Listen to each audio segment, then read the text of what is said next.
Morning to every one. நான் வந்து ஜெயந்தியோட sister சென்னையிலேருந்து பேசுகிறேன்.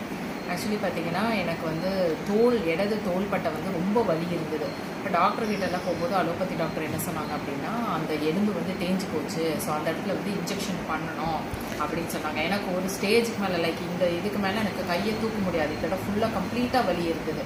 அப்புறம் என்னோடய சிஸ்டர் சொன்னாங்க, நீ ஐ கேரியே ட்ரை பண்ணக்கூடாது அப்படின்னு சொன்னாங்க. ஸோ ஒரு ஃபுல் பாட்டில் 2 ஃபுல் பாட்டில் முடிச்சிருக்கேன் நான் ஐ கேர். 30 ml வந்து ஒரு நாளைக்கு எடுத்துகிட்டு இருக்கேன். எனக்கு இப்போ பார்த்தீங்கன்னா அந்த இடத்துல தோள்பட்ட வலியே இல்லை, அந்த எலும்பு வலியே இல்லை. இப்போ திருப்பி நான் அலோபதி டாக்டர்கிட்ட சமீபத்தில் நான் போகவே இல்லை. முன்னாடியெல்லாம் வலி ரொம்ப அப்படியே விரல் நுனி வரைக்கும் எனக்கு வலிக்கும். டாக்டர்கிட்ட போவேன், இன்ஜெக்ஷன் பண்ணிட்டு வருவேன், அந்த மாதிரி இருந்தது. பட் ஐ கேர் வந்து actually I feel it is a very good product. In fact உங்களுக்கு தோல் வலி அந்த எலும்பு வலிக்கு மட்டும் நான் சொல்லலை, ஃபார் லேடிஸினுடைய ப்ராப்ளம், அந்த மெனோபாஸ் ஸ்டேஜ், அதுக்கு வந்து இட் இஸ்